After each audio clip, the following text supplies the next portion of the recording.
to Nightcap Candid Cafe Conversations. Today, friends, I have with me the wonderful, the fantastic, the attractive, the creative PunkleNix, aka MC Etching on Twitter. Hello, friends. Hi. Hello. Hello. um, if you are not familiar with who Nix is a fantastic glass etcher, part-time streamer, TTRPG player, community member at large, and also just a really good human being, who I appreciate very, very much. So thank you for being here with me. Thank you for having me. I love stuff like this. Yay!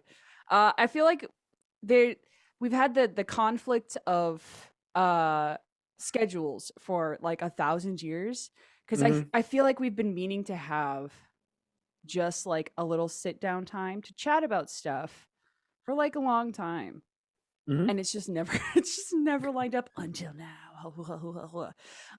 So the first thing I want to chat about, because it's something that I'm interested in learning more about, and it's something that you've done a lot of, and that is your glass etching. You are a professional glass etching artist. You have your own Etsy, your own shop, you do commission work, all that sort of stuff. How did that path start for you? What was a thing that led you to think, I want to start sketching stuff on glass, and then I want to make that into a business, and all that whole story path. First started. My father had a friend that did primarily stained glass, and she did a little bit of glass etching, and I did like a summer and some change working with her in her shop to earn summer money. She kind of apprenticed me. I would help her do. She would do all the stained glass work, and she went, and she would train me, and I do little side projects on my own, just getting the feel for how to do stained glass. And it never really caught me. Pardon. But I would help her do the heavy lifting, installing like big stained glass church windows and stuff like that. Mm-hmm. Um, so one day she was just like, well, you seem to not have a spark for the stained glass. Um, have you ever tried doing glass etching? And I was like, no, I have no idea what that is. And so she first sat me down with a Dremel and a piece of glass, just a small pane of glass, and just said, just draw. Here's a Sharpie marker if you want to pre-draw something. And then, she showed me just scratch it in the glass. So I doodled around with that for a little bit, and I'm a Mm-hmm. okay sketch artist, stuff like that. And she was like, well, how about this? And she had a small light table and some just books of like random designs, like knotwork and filigree and lettering and all just kinds of like just clip art design books. And I just, pull out, she shows me, pull out a piece and got me some white or clear, that contact shelf paper. Mm-hmm. Laid it over it, taped it down, traced with a Sharpie marker the design I wanted to do, peeled it off, stuck it to the glass, showed me how to, just sit there and cut out what I want to be etched with an X-Acto knife by hand, Mm-hmm. and then run it through her sandblaster Okay. and etch it and then clean the whole thing up. And it was a much easier way to kind of do it, a wholly different way than just hand sketching out Mm-hmm. something with a Dremel and a diamond tip bit. And like I really took to that. Mm-hmm. I started with the little design books you can buy, and then I got a wild hair one day and was like, well, I wonder if I could turn a photo, like I had a picture of my brother and his fiance at the time, like near the ocean by like an old wood fence in a field. And so I just kind of picked that into a black and white design, Mm-hmm. um, stuck it, and that's when I started making discoveries on how to do the thing and how to make designs work. because I did it just like one would do not work. I cut out the picture and etched it. And with the etching being white, it looked like a photo negative. Oh, okay. And I was like, oh, that didn't work. That looks weird. And so I was like, okay, so like if I want it to look like the photo, then I want the white part to etched white. And that's when I realized, like, oh, okay, for stuff like photos, I got to cut out the negative space and etch the negative space around the subject. And so I kind of discovered just, a negative etching when it comes to like faces and certain types of designs. And so from there, I just started experimenting more and more and more, and just playing around and doing stuff, and just perfecting, doing on glassware, paintings of glass, mirrors, figuring out you can etch on the front of the mirror, like you can do like a flower border on an oval mirror, and it gives it kind of a ghosted effect as it reflects, the etching itself reflects in the mirror. Or you can reverse the image, put it on the back side of the mirror, etch off the reflective surface, paint over it, so that now you'll have a completely smooth facing mirror with a red rose on the reflective design. That's so cool. So I just started playing with different methods and different types of glass, shapes of glass, figuring out how to get my stencils to conform to like really compound curves, like using a heat gun and a credit card to kind of smooth it to it, so you don't get like the wrinkles and the bubbles as you go around the curve that'll mess up your design. And it was one of those things, it's like more and more, I'm like, you see people at craft fairs selling stuff, and you're like, I wonder, if I could sell my stuff. But doing it the way I was doing it, copying designs on a light table by hand every time, was very time consuming. Right. And it was then, then I started down this journey of just redefining how I did what I did. I'm very good with computers. I'm self-taught graphic design. I wonder if I could use Photoshop, and print my designs onto the shelf paper. So I got an inkjet printer, and I got a roll of the shelf paper, and I cut it to 8.5 by 11 sheets, made my designs, and then, the inevitable stumbles along the way and kind of refining everything. Printing on vinyl paper with an inkjet printer just leaves blob of undried ink everywhere. So it's like, you learn, okay, crank it down on a grayscale. Okay, well, it still smears. It doesn't dry completely. Okay, put clear contact paper over that and make like a vinyl sticker. So now I've got printable stencils that I can just kick out and repeat. I mean, it makes all of my designs repeatable and more like a manufacturing setup. And so now I could, have a reduced price that people could afford, have a faster turnaround time, and still be able to, to make my custom art. And for 10 or 15 years, I was still hand cutting everything with an X-Acto knife. Wow. And to this day, I got one of those silhouette cameos, the vinyl cutters. Like, they're not as capable of at detail as I am. So I can, for all of my very simple kind of clunky designs, I can run it through that all day long. It saves me a ton of time. If I want to do a portrait, I still have to hand cut it, because I'm leaving behind pieces of vinyl that are literally like a hair's width.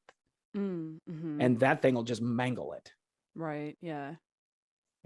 So it's just been this journey of, redefining how it's done, down to the point where it's like, I was trained to use a sandblaster with like just your standard beach sand, and I wanted a setup that gave me a little bit different of a texture, but also was immensely safer, because silicosis is a dangerous thing.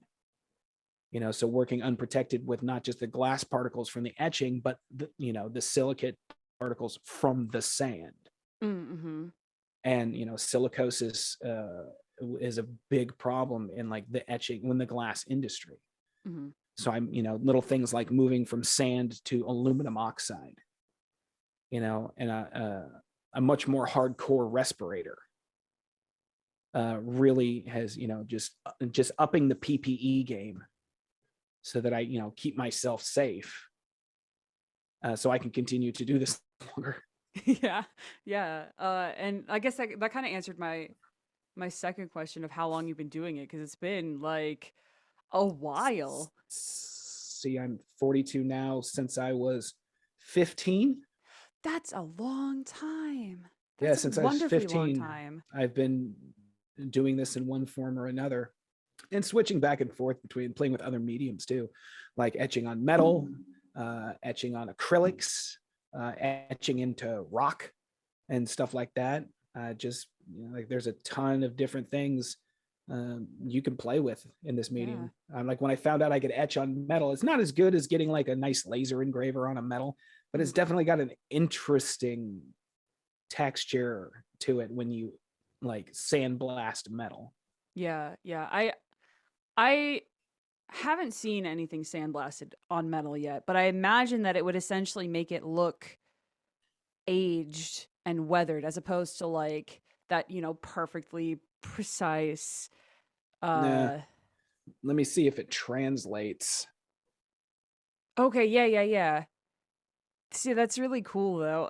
And it's That's, like and it's like a whitish to look at yeah. it, but in the light and in the reflection, it turns darker. Yeah.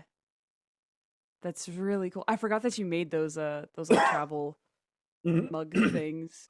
Yeah. Uh See, and then that's one of the failures is I got two cases of just the straight stainless steel and two cases with the purple with the hydro coating on it. uh-huh. And that hydro coating is meant to last. It'll Uh-huh. come off with a laser engraver when it's burned off, but not a sandblaster. Oh, And, dang. that was one of the, like, I spent, $100 on cases of these things, and it's just Mhm. like I mangled so many of them because it's either it would not etch through it, Mhm. or when it would etch, it would just blast huge chunks of it off. Yeah. And so Oh, it's just like, that's so sad. that's the folly of going through it. And one of these days I want to get a laser engraver just to, because what I do translates to so many different mediums. Yeah, With a laser absolutely. engraver, that opens up, doing metal a little bit differently, but also wood, Mhm. leather, stuff like Ooh. that. It opens up doing greater detail in a smaller area, Yeah. a lot more precision. Like, So, I'm just trying to picture now MC etching greaves. Just like mm, to get some pauldrons. So I well, have a see, and that's whole the like a thing. whole set. As a crafter, like, if you want to live in that realm and do those things, like, you have to have either like an extremely niche product that everybody wants, Mhm. or you just have to just diversify as much as you can. You have Wear to, all the hats. yeah, I mean, you have to do, I'm looking at doing glass, leather, metal, acrylics, on top of translating here in the future. If I can, get everything funded, I'm thinking about doing block printing. Amazing. Oh, Yeah, that just got me because so excited. I love block printing. I love it I so I much. I I had like an epiphany on stream this morning about not just doing block printing and making pretty prints, because it's like I want to get like the fancy paper, Uh-huh. and like watercolor wash it, Uh-huh. and then do a block printing over that, just so I can just spend a day just cranking out printings. And when I eventually start selling at conventions and whatnot, just have, printings in little Mylar bags that Yeah. people can flip through the $5 printing bin, the $10 printing bin.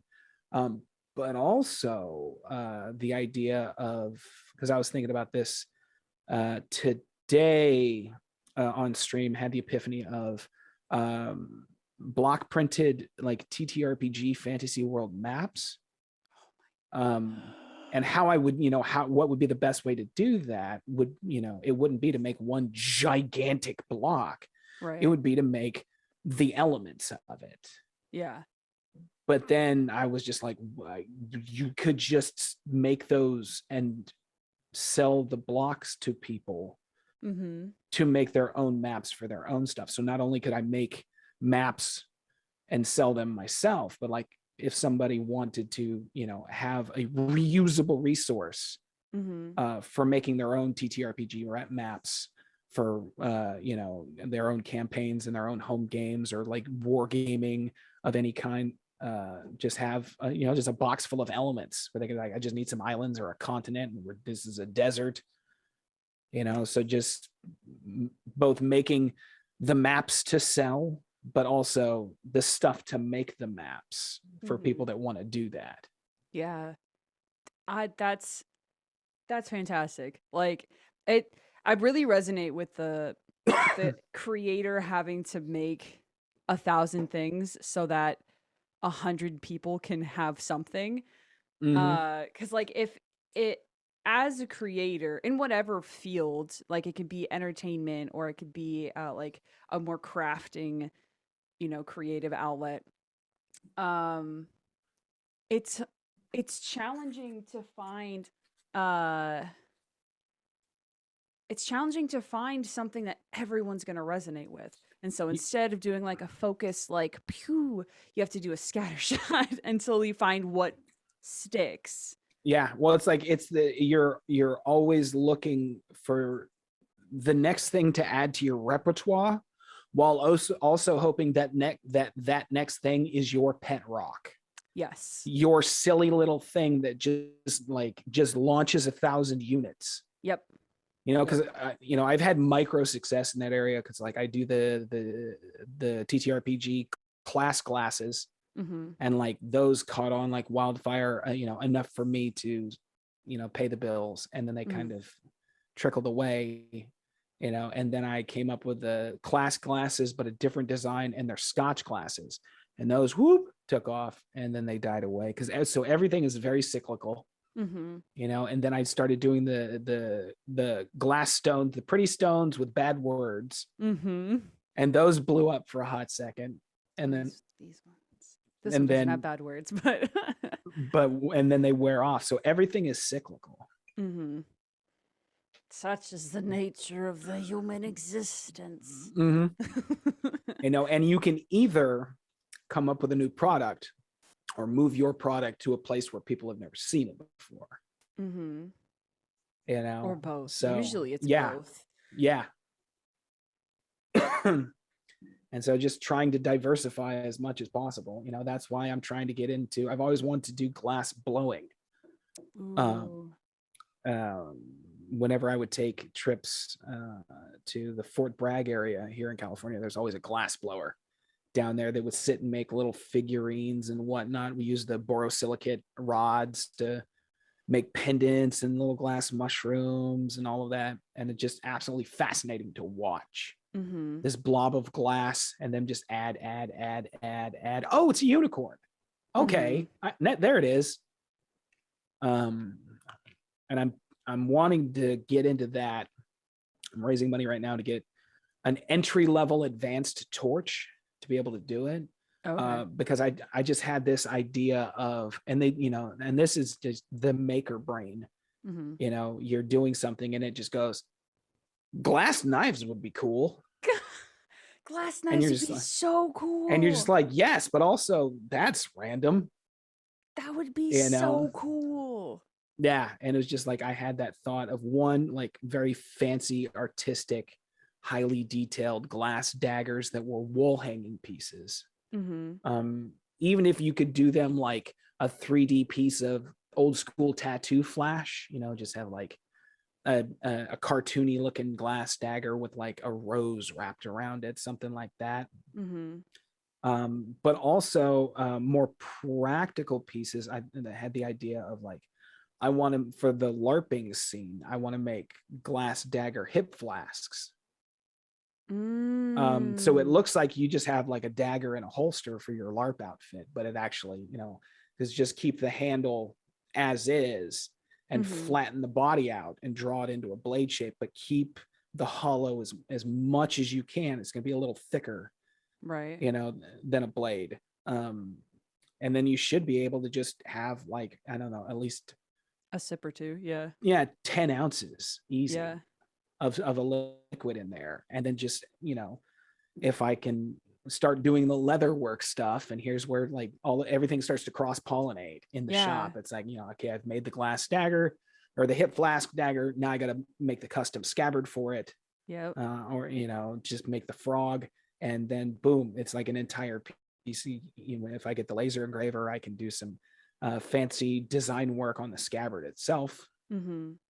And then people will just have a glass hip flask to take to their next LARP when the world opens up more. That's excitement. I'm so excited. I'm excited for the ideas of it are enough to excite me. Just to eventually see it is going to I'm gonna like scream. I'm gonna scream Yeah, so much because it's so exciting.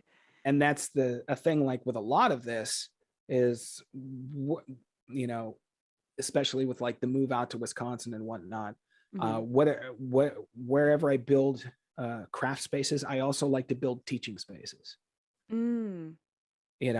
So because that's how I got into this. Right. The lady that apprenticed me, her craft space was a teaching space. So I would very much, with all of these processes, like whether it be the block printing or the glass blowing of the just pendants and whatnot, or the bottle daggers, just the process of learning glass blowing included, stream all of it. Make that an online learning space of like, all right, friends, we're going to learn together. And then just watch the process of developing a new thing from start to finish. Like, I have no idea how this is made, but I can see it in my head. So I'm going to try and make the thing in front of me look like the thing in my head. Yeah. Yeah. And it's going to be a lot of just like, I've got a bucket of, and I've always wondered why I've kept a 55-gallon drum full of busted glass that I've had for 20 years. I've never thrown it out. Now it's just like, well, I'm going to need plate glass. I'm going to need something, because I need to test types of glass, how much heat it takes to make them molten enough to work with.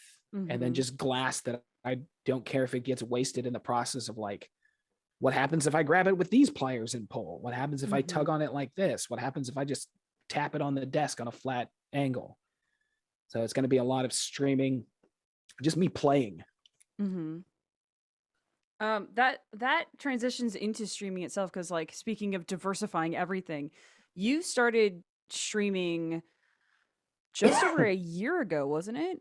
Yeah. A little over a year ago, during the heyday of the, all of this Panini press.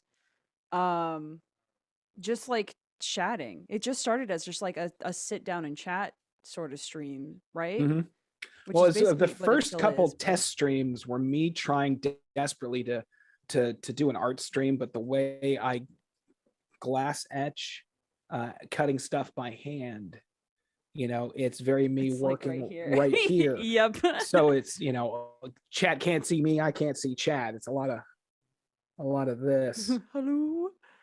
And so it didn't really work out. So I did a few art streams here and there where, like, either I'm working on designs digitally and I'm just streaming my desktop, but it eventually just turned into people just liked to hang out and chat. So I was like, all right, let's do that. We can talk about, not just my upcoming projects, but like I can start boosting everybody else's upcoming projects. And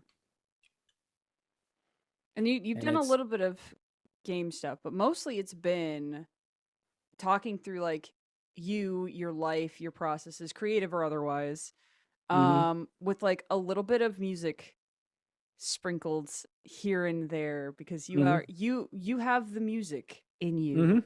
Yeah. Since forever, according to you and what I've heard on your streams. Yeah, like I've been playing. I've been just a proponent of just music and stuff like that. In high school, I did trombone and clarinet and the recorder and all that. And then I took a guitar class. And that's pretty much been, like, for the longest time, starting in high school, freshman year, like just lots of just garage bands. Lots of sitting on the corner with a hat out busking. um I remember there was a point I was in like 4 bands, Wow. and we would literally just like we didn't have songs, we didn't have set lists, we didn't have any of that. We would just go to like a basement party and just make noise, Uh-huh. and every now and again the musicians would like sync up for a hot second. We would literally play like a song for like 20 minutes, Mm-hmm. and then we'd get overly excited and lose it. Mm-hmm. And then we'd just be back to making noise. Mm-hmm. But yeah, I've been playing guitar since I was off and on. I put it down for a good long time because of life stuff, and I've just recently started picking it up again Mm-hmm. and like really feeling it, because for the longest time, like I'd pick it up, but that joy wasn't there. Mm-hmm. Like, yeah, I was very self-conscious about it.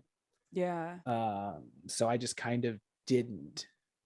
Right. And so now I'm starting to feel very like I'm able to play and not feel like I have to apologize for making too much noise.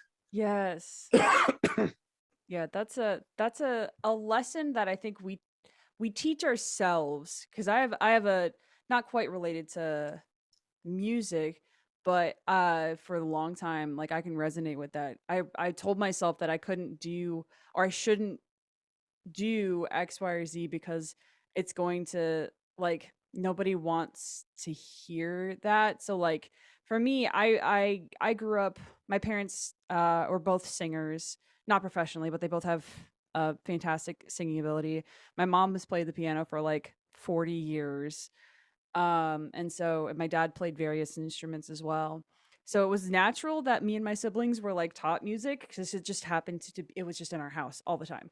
Mm-hmm. Um, and we would sing for like church groups and things of that nature. But like at a certain point, and I feel like it was late high school into college, I felt like I was taking up so much space existing, because I am a Hispanic individual who is loud all the time. I'm all the time loud. All my emotions are loud, my words are loud, my singing is loud, because it just is. And at some point, no one ever came outright and told me, "Hey, could you just not?" I noticed all the other people around me, and I noticed how I was not like that, and I Mm-hmm. felt other. And so I withdrew and was like, maybe I should just be kind of like everyone else and be accepted, and it's fine. And it was fine. And then I realized, oh, but I can be so much happier when I'm actually just being myself. Yep. Weird, wild. So, like, 15 years go by, and all of a sudden here I am, like, oh, I guess I could try exploring who it is to be me now. Huh, how very strange, all of these things coming out now. Mm-hmm. Yeah, that was pretty much me for like 20, almost 20 years. Mm-hmm. It was like I was 20 some odd years old when I got married. I was far too young to be married Mm. for me.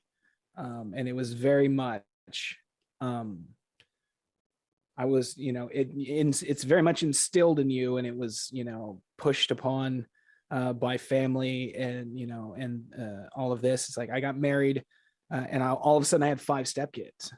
Mm. Like, I'm 22 years old, and I have 5 stepkids, and they're all teenagers. Woof. And so I'm like, okay, so now it's time to like double down on career.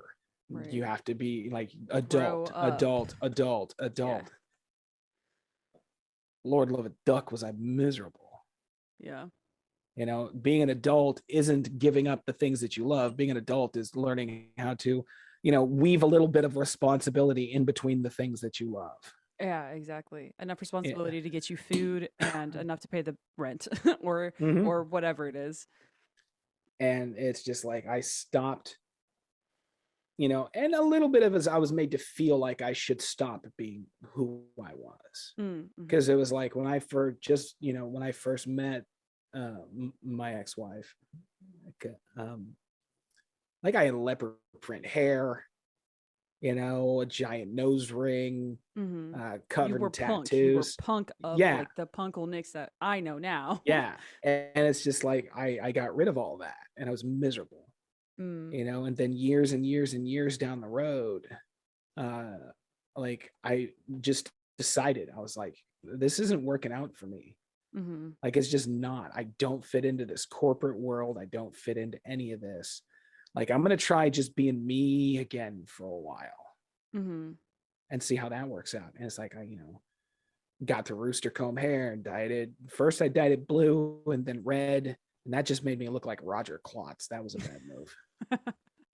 Um Settled on purple, and then I just grew the beard and just like very just redefined who I was Mhm. using who I was before that, not as a just like an absolute template, but just like a guideline of Mhm. like, these are the things I love to do. Like, do Mhm. I still love to do that kind of, not necessarily that in specific, but Right. like, let's see how much my tastes have evolved, Yeah. Because if you and it haven't was, changed in 20 plus years, then that's something. mhm, Hmm. and it was, Something it might be was, amiss. it was almost instantaneously liberating Yeah. of just like, oh, hi, old friend. Hello. Yeah, it's like putting on a blanket. Yeah. And it was just from then on out, and that was maybe 5 years ago. Mhm. From then on out, it was just like, oh no, this is who I am. And it's not this is who I want to be. It's this is who I am. Yeah. It was just shut away very, Yeah. very far away Mhm. because of circumstances or personal, like, self-doubt or self-deprecation or whatever Mhm. combination of it. It's just like, just peeking out, being like, hello. Yeah. Hello. And it was very, a lot of that is a lot of the people around me, uh, Mhm. you know, my ex-wife and a lot of my family members and too, were very much had that like, how to train your dragon, like, could you stop being This, yeah. all of this? And I'm like it, but it doesn't hurt anybody. They're like, well, it Yeah. bugs us, it makes us uncomfortable, and so like every time I would try and peek out that creative side a Mhm. little bit, it was very much like a game of whack-a-mole. Just whack a soul. just Oh just no. Oh no. just like bash the creativity, and until I got to a point where I'm just like, I'm just going to do this. If you don't like it, you can go over there, because like I'm literally hurting nobody, Yeah. and I just decided, all right, this is me, this is who I am, this is who I want to be, this is a life I want to live. um if somebody is not on board with the absolutely harmless way that I'm living my life, then that's a them thing. I wish them well on their journey, but they can't walk with me. Yeah. Yeah. I think that that's a big thing that like a big general message that you've been kind of giving to the space that you have, your community and the space on the internet is like, do the thing. Be creative, If you have a drive for something, again, so long as it's not hurting yourself or hurting anyone else, just try it. Mm-hmm. If you want to shave your hair off. Hair does grow back in some way. If Mm-hmm. you want to dye your hair, do it. If you want to learn to play an instrument, if you can, if you have the availability to do so, pick up an instrument. My mom tried to teach me piano because she knew piano. And I didn't really take to it. There's a whole lot of theory to piano. I can pick out songs on a piano, but following sheet music is exceptionally challenging. I get the gist of it, and then I get all caught up in like, but is this with my hands and all that? And then it just gets lost. I saw a guitar in like a showroom somewhere, and I was like, can this guitar and like the kit that it comes with is like $60. It was a very not good guitar, but I was like, can I learn? And my mom was like, all right, sure, why not? It's like $60. And so I started trying to teach myself, found a teacher who tried really hard to get me into the theory of guitar, and it still didn't quite sink in. um, until I just kind of just started I just started playing songs. I didn't really worry too much about the theory of it. I learned chords. I learned how to put the chords in places and all that stuff. So, like, the moral of the story is if it's something that seems interesting to you, you're not going to know if you really vibe with it until you do it. Kind of like with you in glass etching. Like, Hmm. you started off doing, one kind of thing.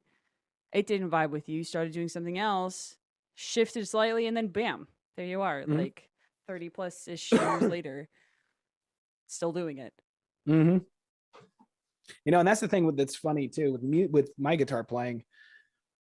I have friends who are musicians, and to listen to them talk music is Yeah. like, I love it. I think it's relaxing and interesting. It's a foreign language, obviously. I have Mm-hmm. no idea what they're talking about, but it sounds really cool, and they're very excited.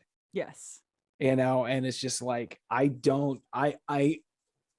know the basic chords and what they're Mm-hmm. called, and then I know that, like, this is a power chord. I don't know exactly what power chord based on the fret. I have no idea Mm-hmm. what key the specific fret is in, or like chord is. Like, I have no idea. I just know it makes a cool noise. It makes good sound. Yeah, and that's pretty much what I do. Is I just like to make joyful noise. Yes. I'm very much one of those people that I'm like, okay, yeah, you can play that A chord, but if you tried picking up that finger and instead of strumming, slap it. Just smack it. Yeah. And so just that kind of playing. Mm-hmm. My guitar teaching was, I had a guitar class where the teacher taught us the basic chords, how to tune the guitar, like Frere Jacques or something like that. And then after that, it was go to the music store, find the tablature book for your favorite album, and bring that in, and I will pair you off, and you can teach each other how to play. I'm gonna, take a nap. And so it's pretty much, I got one guitar lesson in school, and the rest of it was just sitting around like learning to play 90s rock songs from Yeah. the books that we bought from the music store, and just teaching each other. Wow. And so it's been a lot of like, just riffing and playing with people, and a lot of like, oh, that was really cool. How did you do that? Hold on, do that again. Uh-huh. Uh-huh. Uh-huh. And just learning that way. Like, I have no idea what that's called. It probably has a term. I don't know. It's the doodly Right. do, and then And slide, then the drop, the bam. doodly Yeah. do. Okay, yeah, I can do. Yeah, Yeah. like those are my technical terms. That's exactly how I feel about like digital art. I'm entirely self-taught as far as like digital art is concerned.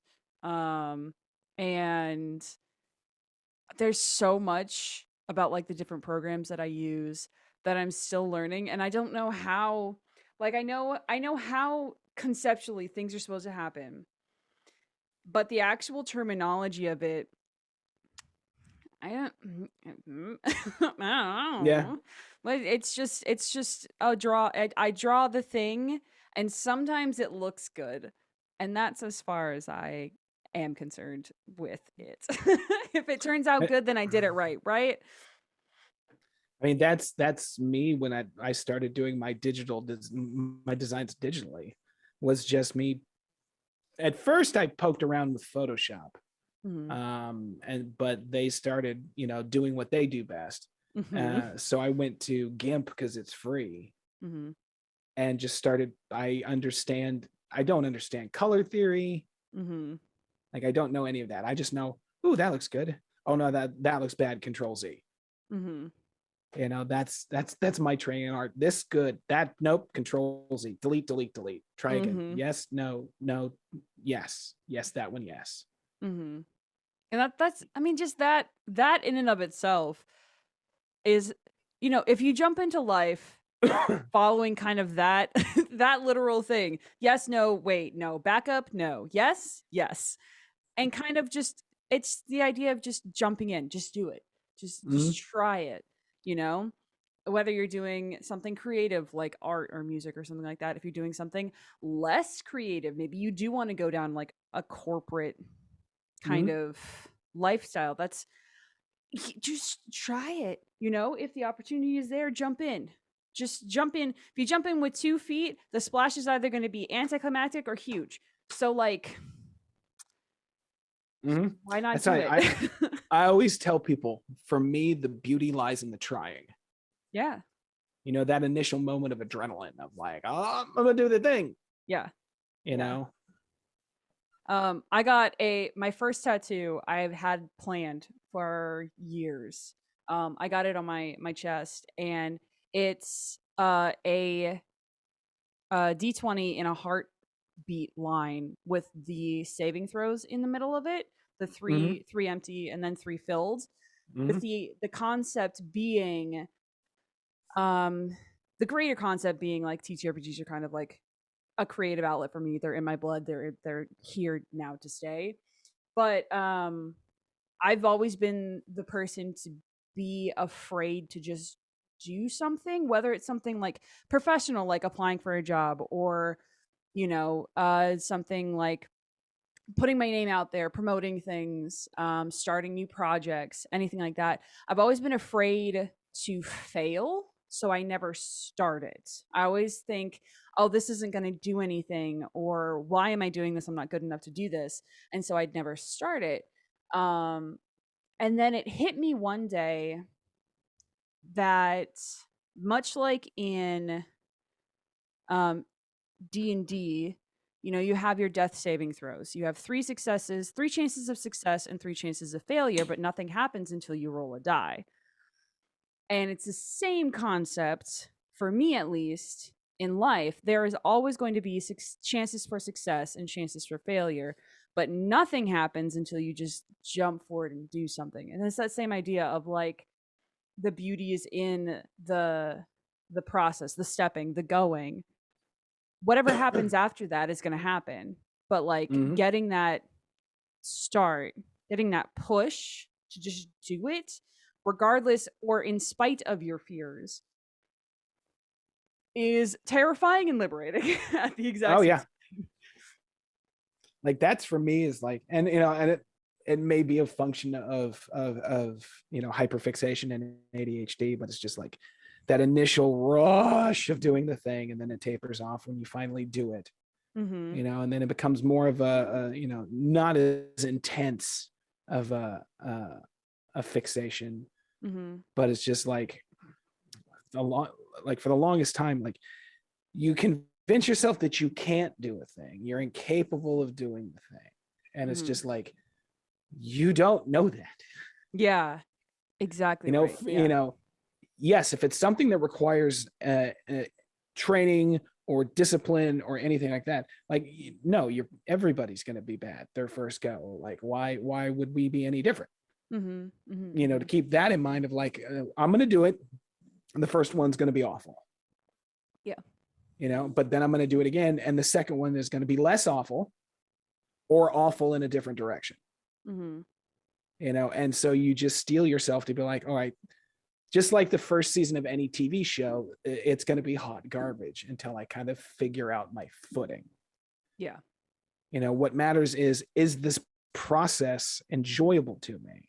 Mhm. Because if you say I start doing glass blowing, and the first pieces I make are just going to be hot garbage because that's the nature of learning.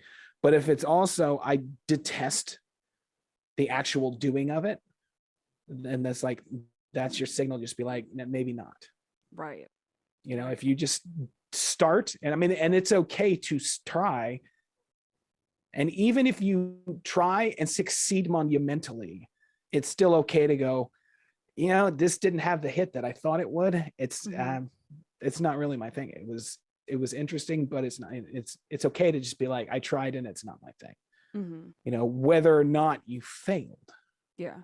And listening to that voice, your own voice, to determine whether or not you want to keep doing something, because like there there can be people who are very loud in both directions saying, oh god, why are you doing this, you suck, blah, blah, blah. And then but also opposite that, there can be some very well-intentioned people who, when you say, you know what, I don't think I'm going to do this anymore, because like not out of a like, oh, I can't do anything, but just like you were saying, like you just don't want to. You just don't feel it. People who might be very well intentioned being like, "Oh, but you're so good at it. Oh, but you're so like, but this is like you were meant to do this."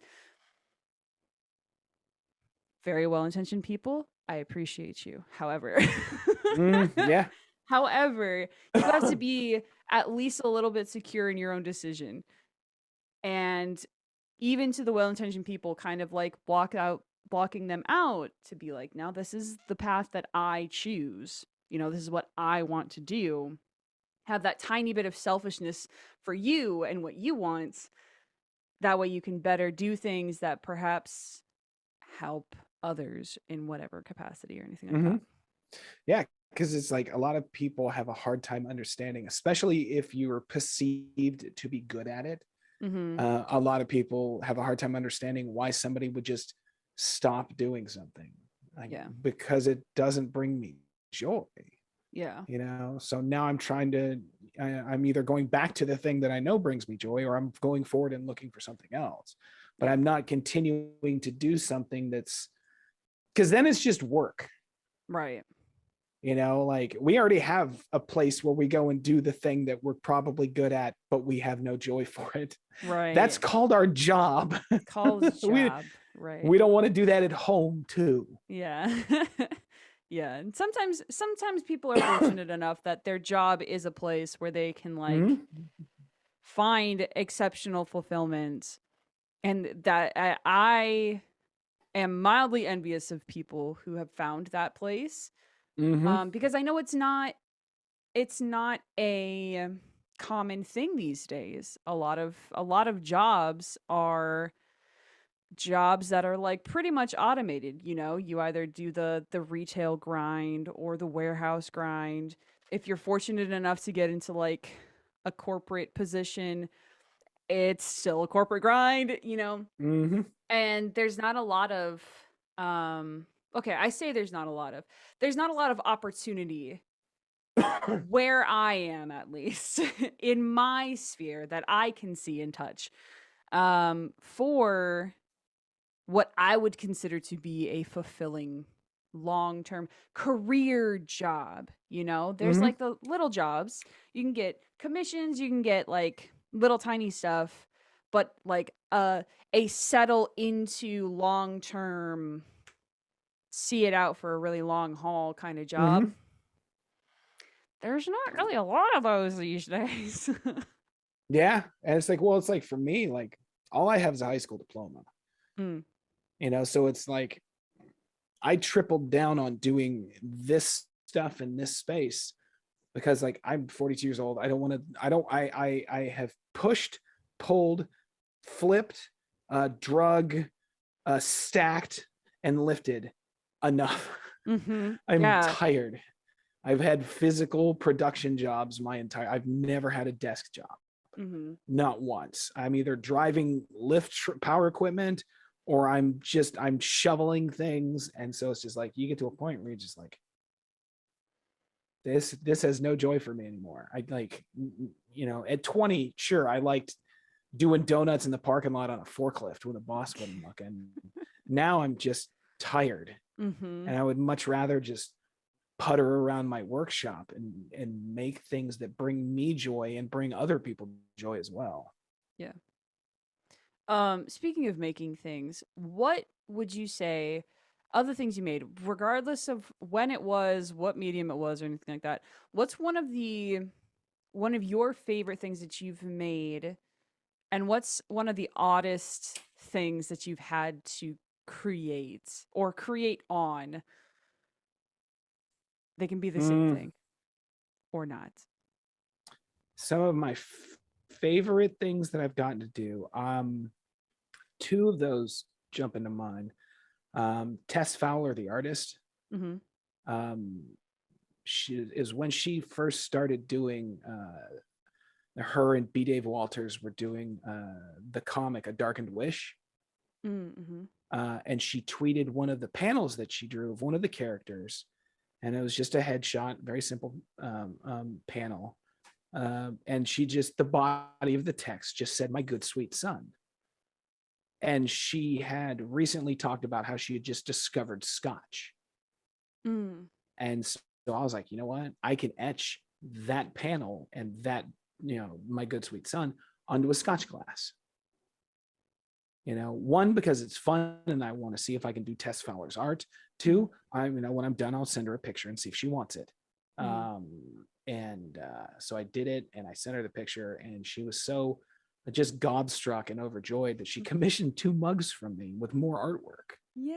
And so I got to do a 3-piece set, and like the artwork she wanted was that super detailed Tess Fowler, lots of swirling hair art. And I was just like, oh Lord. What have I done? Oh no.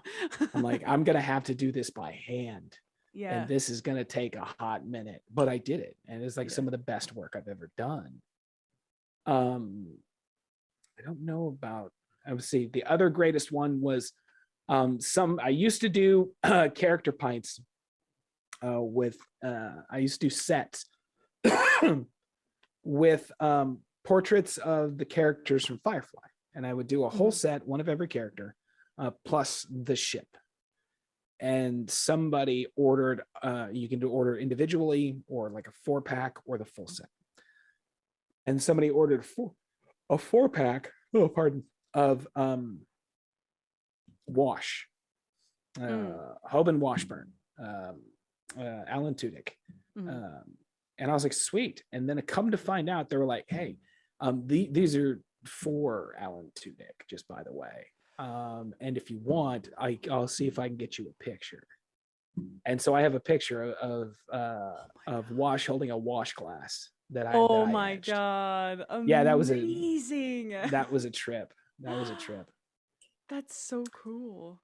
As far as weirdest, nobody's ever followed through with it, but everybody likes to ask, like, what they like to throw out weird things, like, can you etch on this? And I was like, yeah, but that sounds uncomfortable. Like, you understand what the texture is when you etch something, right? Like, that sounds uncomfortable. Oh, I see. Oh, yeah. See? Yeah. And I was like, I don't know if they're just being silly and want to see if they can embarrass me, because I'm like, I always tell people that when they meet me, I'm like, first off, don't ask me a question you don't want an answer to, because I'll answer you academically. Yeah. So just don't ask me a question you don't want a straight ass answer to. Because I will just tell you my personal business. I don't care. Yeah. Like, I won't be graphic or weird about it, but I will tell you my personal business in a clinical manner if you ask me the question. Yep.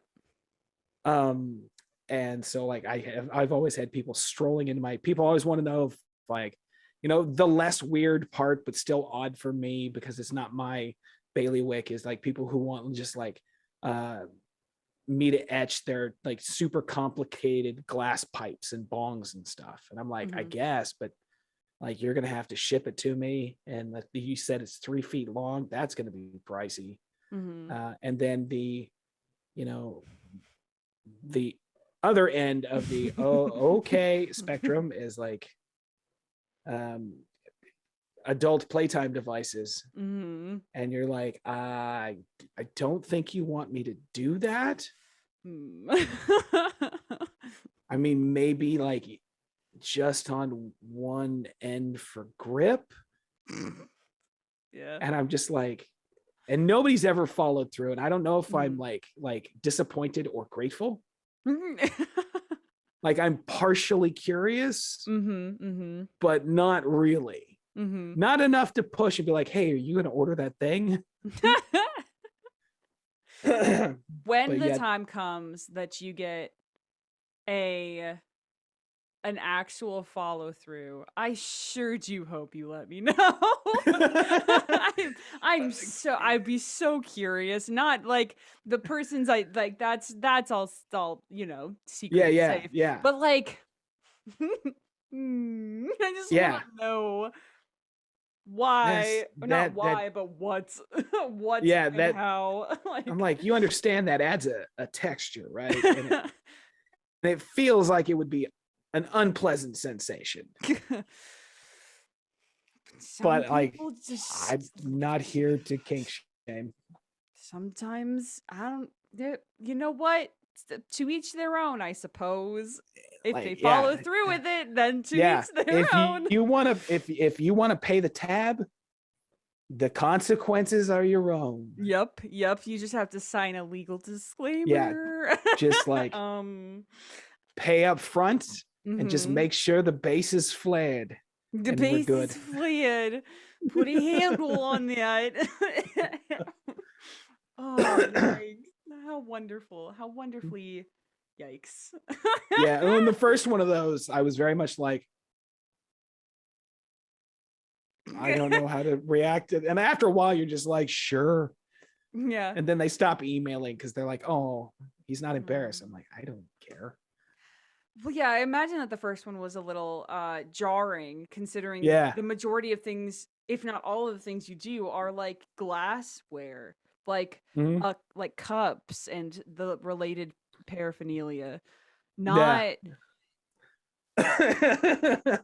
that. Yeah. I mean, I suppose I could just go buy some and figure it out, but like, But then what nah. do you have like a do you just put it on a wall? Do you just have I like a little guess you have just a little photograph it for shrine of things a catalog. that could be but are not yet?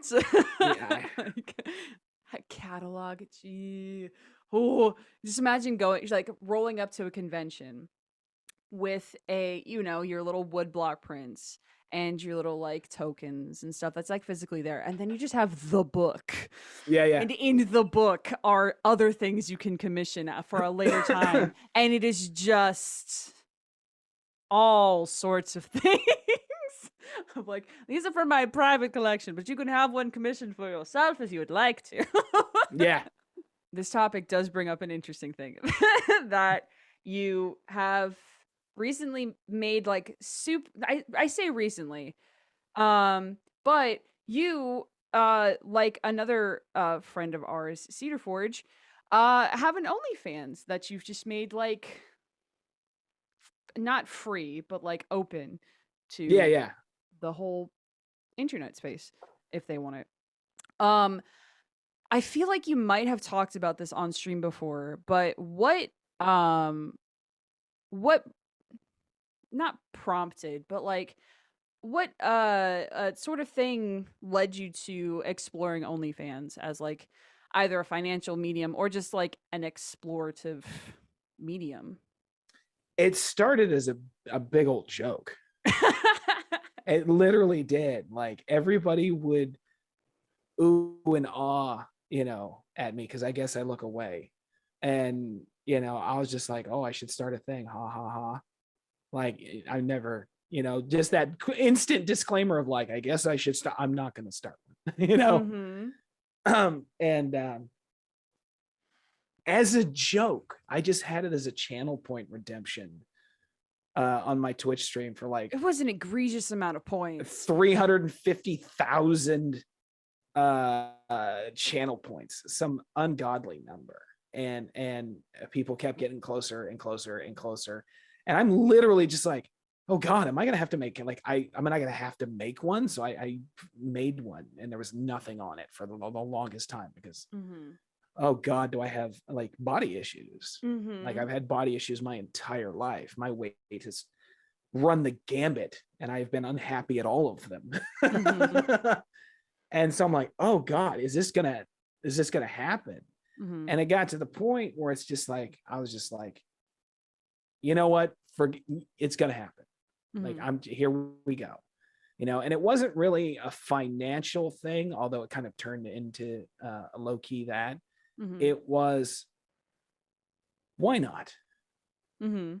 Apparently I have a look people enjoy. Like, it's not as bad as my exes have made it seem to be, I guess. Mhm. Because it's like I always tell the story of literally like I got the disappointed noise. So like I have always been like very self-conscious. Don't make the disappointed noise at people. Um and so like people were just like, you know, and it's hard to sometimes because you don't know, like, are they being friendly? Are they being honest? Are they just Mhm. like playing along? I don't know. I'm like, I Right. don't want to start this and then have nobody show up and be like, oh shit. Right. Right. And so like I did it, and I just like kind of started very slowly Mm-hmm. of like, it's me with my shirt off, which, you know, like, if you know me, you know that's terrifying for me, you know. And then like I just kind of kept pushing Mm-hmm. more and more out there into that space, the more and more I got comfortable. Mm-hmm. And it was like, it's never been solely uh about like nudity or anything like that. Mm-hmm. um I like doing semi artsy photos. Mm-hmm. It's a fun medium to play in. I also kind of like writing smut. Mm-hmm. And so it's just like I write like accompanying smuttiness to go with whatever's going on in the picture. Mm-hmm. You know, like 4 paragraphs of it. I don't know if anybody else writes novellas with their OnlyFans posts, but Uh-huh. like I have to dial it back sometimes because Yeah. I go a little overboard with just like, okay, they don't need to know the life story of this character that I've created for this photo. Like, just dial it back a little bit. You know, the 3 or 4 paragraphs is too much. You know, Mm. let's two. Just tell a very quick story. Yeah. Just write a poem, you Yeah. know. Yeah. And so that's what made it easier for me to kind of express in that way and Mm-hmm. exist in that way and realize that, like, oh, everybody's got varying bits. Mm-hmm. And like, if somebody, most people who are nice people, if they're not interested in your bits, they won't make a big to do about it, Mm-hmm. because we grew out of that as teenagers, and they'll just go find somebody with bits that they like, Mm-hmm. you know. And then somebody who likes my particular configuration of whatnots will be like, yes, here is $10. Here's financial compensation. Thank you very Yeah. much. And so it's just that realization of just like, oh, okay, that's, I guess this can be a fun space to play in. Mm-hmm. Do you think that it has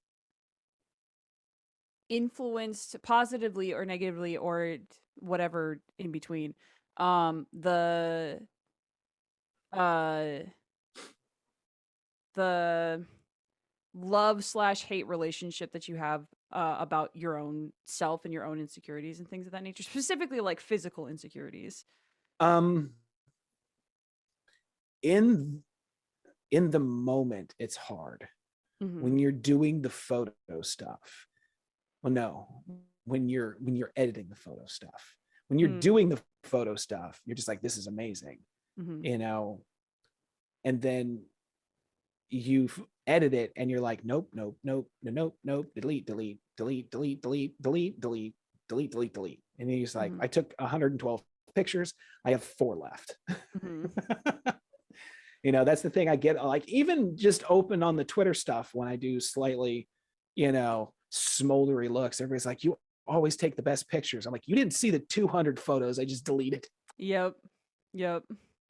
You know, my neighbors just staring at me in my backyard, looking for that angle and the light and the doing this for like 20 Mm-hmm. minutes. And they're just like, I don't know what he's doing, but he looks like he's having fun. So good for him. That's the But, you know, key. it's helped a little bit. A lot of the reactions from people that have subscribed have helped a lot, Mm-hmm. you know, because it's been 100%, 97% positive, and a couple of not gross, but very like, I was not expecting that comment. Mm-hmm. Thank you, but I was not expecting that comment. Mm-hmm. Um, so a lot of it for me is the reactions from people. Mm-hmm. They're like, wow, you take really good photos, or wow, I really like this set, or wow, this photo paired with this little story that you've told, Mm-hmm. like really resonated, you know, in either like a sexual or a romantic way. Mm-hmm. Um, so that has been like the biggest boost for me, is when I get pushed through the terror and pushed through the body image stuff, and I finally settle on like the 4 or 5 photos that I'm like, okay, I can tolerate. I don't like them, but I can Mm-hmm. tolerate these. And I put those on. and people come along and they're like, this is the best set you've ever taken. You look amazing. And this story you've written, pairs with it nicely and it's beautiful. And thank you, Mm-hmm. and like, and here's a $5 tip. And I'm like, that helps because your brain's like, oh, okay, people don't pay you. They don't tip you when they're lying to you. Yeah, that's the big Like thing. if they They're not just gonna. wanted Yeah. to, if they just wanted to be like, good job, buddy. Like they're Mm-hmm. not gonna be like, good job. Here's $5. Yeah. Yeah. So it's been and I haven't gotten gotten anything super gross yet. So like, Cross all of the fingers. yeah. Every single one of them. So Crab yeah, like, fingers. yeah, just absolute Ninja Turtle hands. Like, I haven't gotten anything like gross. Yeah. So I've been lucky. Yeah. But no, it's been an exercise in self-acceptance. Mm-hmm. And it's definitely helped me feel more confident in my personal life. Mm-hmm. As far as like, I can be more bold and more open about these things because I'm more comfortable with them. I'm exploring them more. Mm-hmm. And like, I feel more comfortable with me in the moment. Now, when I'm by myself, do I still stare in the mirror and just hyper judge everything? Yes, all the time.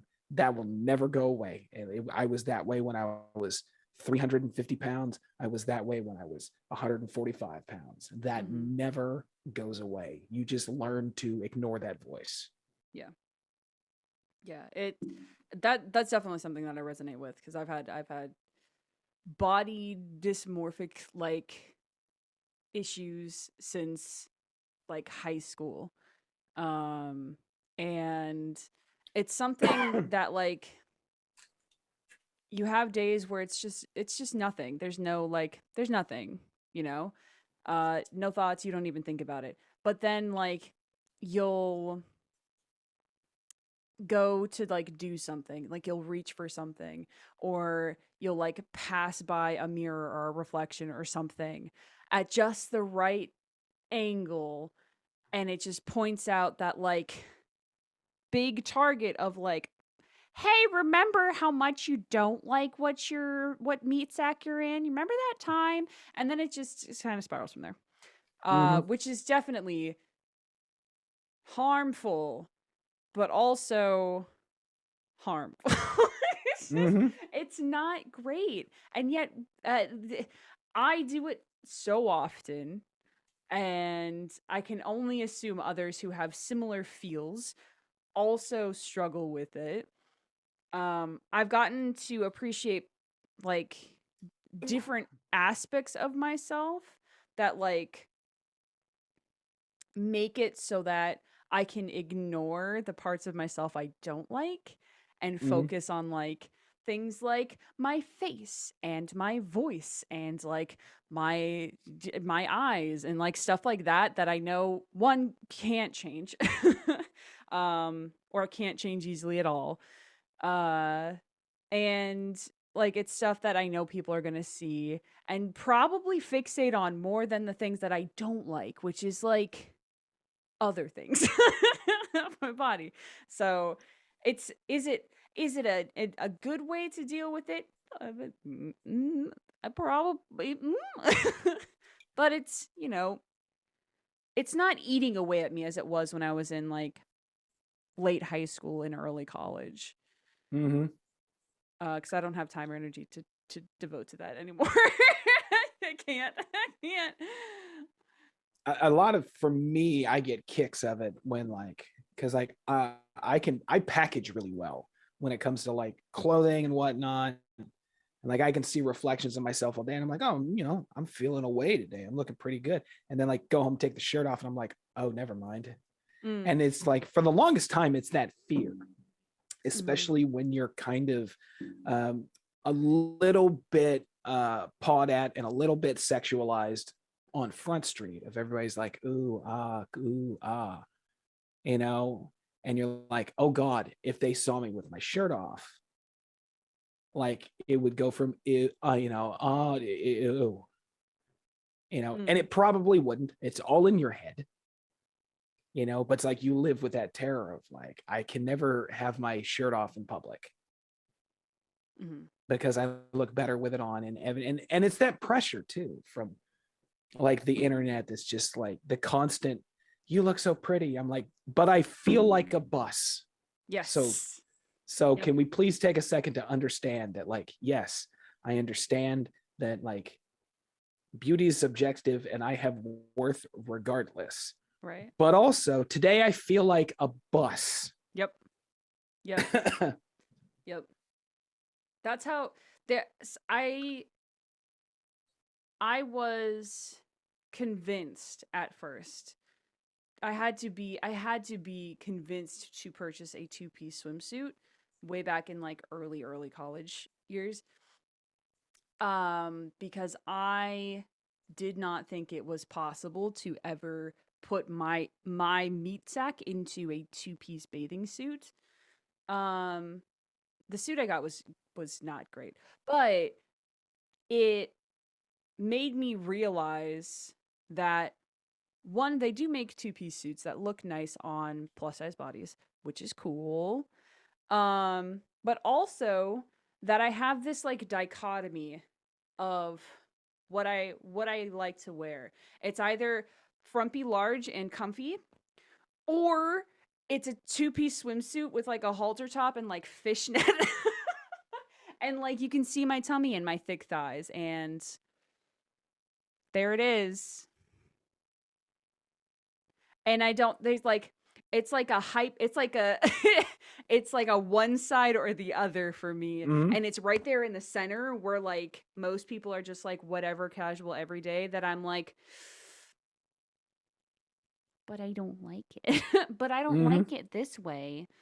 That's like for the longest time with me, just finding, you know, clothes that would fit the way I needed them to fit. Mhm. And then it was just like, well, because it's like I was 350 pounds. And you spend a lot of that time, your clothes don't fit, like nothing, like life doesn't fit. Life They doesn't don't fit. make Yep. life to fit, plus size people. The Mhm. world isn't designed to fit people with a larger frame. And so you just kind of exist that way and just wish that you were, smaller. If I was Mhm. smaller, I'd be prettier. If I was smaller, I could have better clothes, a better life. Da, da, da. And Mhm. then it's like I had a giant swing and I unhealthily, in less than a year, dropped from 350 to 145. And it's like, I was like, okay, I'm skinny. Surely now Mhm. I am pretty. And I walked out into the world, and nothing about that body made me feel pretty either. Like Mhm. literally nothing.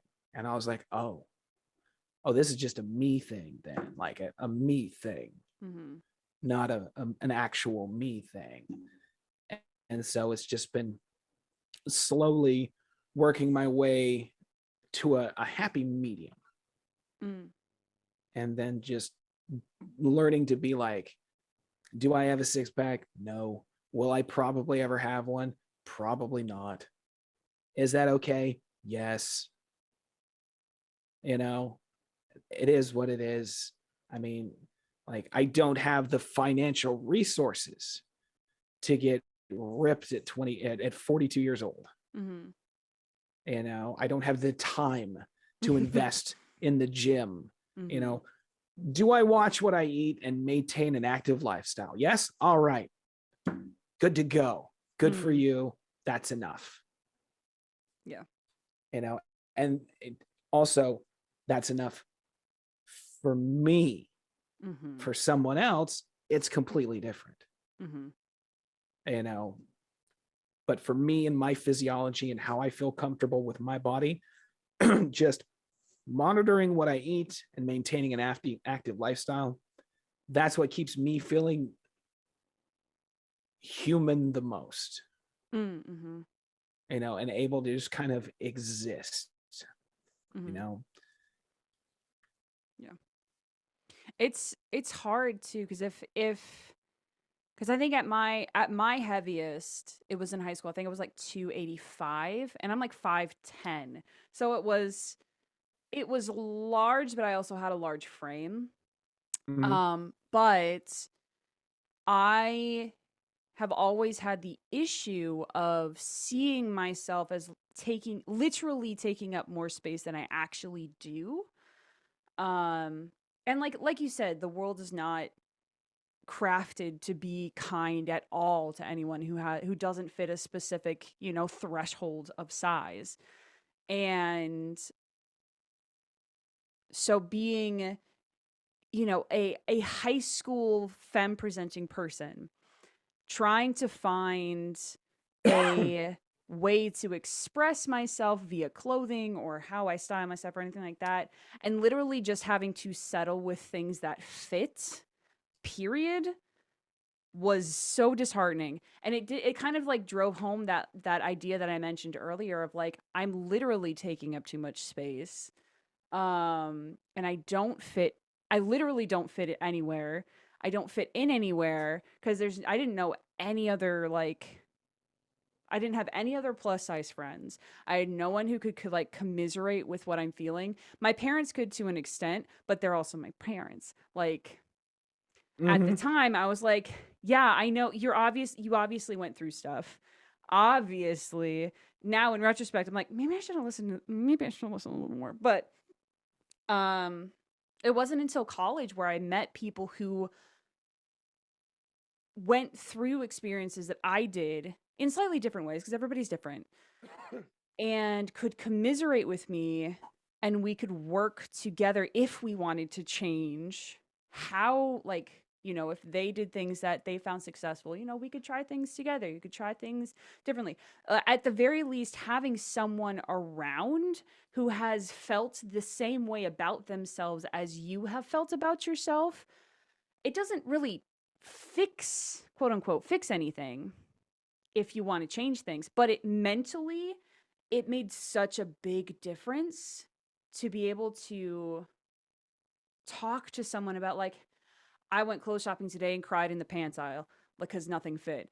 And then being like, "Oh god, that sucks. That's so rough. Like I've been there." And then just like being able to, talk Mhm. through that instead of just having to be stuck inside of yourself of I'm never going to be, I'm never going to look good enough. I'm never going to be pretty enough. I'm never going to fit into this ideal of what I want to be, blah blah blah blah blah blah blah. Blah. Mhm. That whole like Yeah. self-deprecating cycle thing, which is Mhm. And perpetuated by the fashion industry, sucks. and it's not just the fashion industry. I can't tell you how many times I've walked into a doctor with something not even remotely tangentially related to my weight, and they were like, "Oh, you've got a splinter. Have you tried not being fat about it?" Have you tried losing weight about it? Have you Like, tried not, don't eat white food, don't eat white bread, don't eat white pasta, don't eat white anything? That's what my doctor told me. And I'm like, mhm. okay, but you And it's haven't like, told me what I should do though. and it's Walk the 10 minutes a day. Well, and it, okay. the fat phobia of like the people closest to you who don't realize what that they're doing it. Yeah. That biased pre-programmed ableism, you know, Yeah. being told as a kid. I remember when the Death of Superman comic dropped, and directly afterwards they had the reign of the Supermen. One of them was Superboy. He had like a leather jacket, a side shave, and these cool John Lennon sunglasses. And I was like, "Yo, mom, I really want sunglasses like this because this character looks cool." And I had Mhm. my own mother tell me I was too fat for John Lennon sunglasses. Yeah, you know, that was when I don't even know how old I was then. I want to say maybe 12 or 13. And like, that's apparently it's something that'll stick with you for 42 years.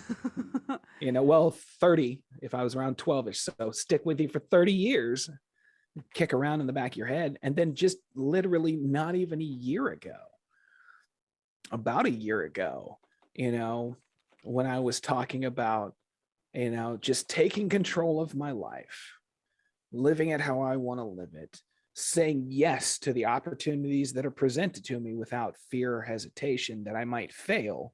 Mm-hmm. Um, and I literally told my stepdad, I was like, you know, people seem to think I'm pretty in a way. So, like, if some company needs like a pretty in the face dad bod model, I'm going to say yes. I'm not going to let my body shame make me miss that. And without a beat, he just goes, or you could lose weight. I'm like, oh, it's just that simple, eh? I'm like, shutting up is a free action. It's a free action. It Like you really cannot is. speak. We Yeah. don't need every thought that flashes through your head, Yeah. especially the super fat phobic rude ones. Yeah. And that's one of those things. It's just like, I never understood it. Like my body has always just been my body. I'm a very active person, and my body is just my body. Mm-hmm. Like, sure, there was a time there when I was way too fond of Taco Bell and drinking a flat of Monster Energy drink a week. Mm-hmm. And you know what? That is what it is, and it was my choice to make. Um, but it's just like my my body just tends towards heavier. Mm-hmm. Like I have dubbed this Walktober, between the trips that I have taken to both the coast, San Francisco, and now Tahoe. The amount of Mm-hmm. miles I've put on these feet, like I'm active. Mm-hmm. I don't eat candy. I don't do soda. I generally stay away from most carbs for the most part. It's generally just a vegetable and a meat, and in moderation. I don't overeat as Mm-hmm. much as I can. And my body just tends to be thicker unless I starve it. Mm-hmm. And so that's fine. Mm-hmm. Like I am not unhealthy. I just got done a deep dive rabbit hole of like close to 300-pound folks who do backflips for fun. Mm-hmm. Like literally watching a man who was probably the same weight I was at my highest, but he's probably 3 to 350, doing front flips down a boat dock, alternating hands. So one-handed front flips. Like the man had a stomach, he had a belly. He was a big individual, and like graceful as the day is long. Just watching this man, that. There Mm-hmm. was nothing awkward about it, and so it's just like that's what I point to when they say, "Oh, you're not physically fit." I'm like, just watch this dude do 37 hand flips, Mm-hmm. one-handed, alternating hands. I Mm-hmm. just watched this one woman do like 15 front flips, a back flip, and land doing the splits, and she's easily 280 pounds. Mm-hmm. Don't tell me that You gotta larger be this people big to be aren't athletic, yeah, yeah, or I'm going to have these two people back flip into your office and kick you in the face. yeah. Yeah, and it's like I've seen there's someone that I watch on occasion who does yoga who can do like full handstands and like splits and all this sort of like very good, you need so much core energy, and they have a body shape that was like me in high school, which was not, and for me, to me, of myself, I hated myself in that body. I hated myself in that bodysuit every single day that I woke up. And then seeing someone who's just so incredibly, they're one with how their body moves. They know what they can do and they do it well, and still are the size that I hated the most. How can I shame that? How can I hate that? And then it goes backwards to, wait a second, I owe myself an apology. Hang on a second. Mm-hmm. Because a Yeah, long time those ago, I decided I didn't want to be skinny. I wanted to be strong and mm-hmm. flexible. I need to get uh, back into the flexible part. But like, those minutes when you wish you could hire the large backflippers, mm-hmm. to when somebody's being fat phobic, you could get them to backflip in with a couple of signs and just like land the splits and like Wile E. Coyote hold up a couple of Mm-hmm. fuck you signs. Yes. And Yes. just give them the look. Yes. Yep. Yep. Like I Yep. want to hire people to do that. Yep. I have thighs that can save lives. So like Mm-hmm. It's gonna be how it is. Yeah, well, that's one of those things. That I've always told people that saying goes both ways. Thick thighs can save lives, but they can also take them. So watch your mouth. You know, You heard it here I, first. I yeah, I've known a lot of people who were, traumatized about the size of their thighs growing up and whatnot. Mine was always the my stomach. Mm-hmm. But it's just like the the slur of a name, like the weather patterned thighs, let's just put it that way, that like people get tormented with, like, no, like, we're going Valkyrie thighs now. These are warrior thighs. These are thighs that can wreck you, but they can also like carry a comrade up a hill. Correct. Like, these are Valkyrie thighs, and I will hear no arguments. Yes. I have beautiful tree trunks that are ancient. The roots go deep and they will not tumble. That is what I have. And just a dump truck of an ass, though. Like, I hope you like a full moon, because there it is. A little healthy, positive affirmation today. And that's the thing too. Just like me and my assemblage, I had to learn that, like, some people appreciate those bits. And the good people that don't appreciate will see themselves out quietly. And we don't have to worry about them. Yep.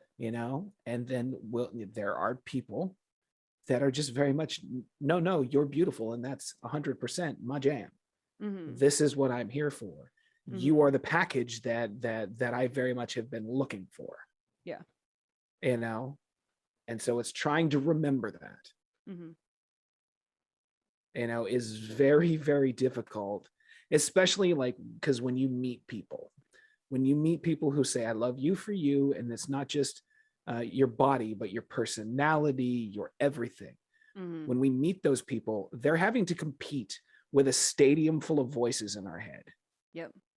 Drowning them out for the longest time before we can really, really hear them and know that, like, they're not gaslighting us, messing with us, lying to us, because, like, I got a lot of that too. I got a lot of, no, I think you're cute. You want to meet me for a date. They never show up.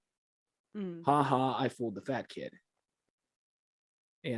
So it's like, when we meet somebody who likes our bits, but also likes everything about us, the entire package, they're having to contend with a choir of negativity that lives in our heads constantly and will drown them out.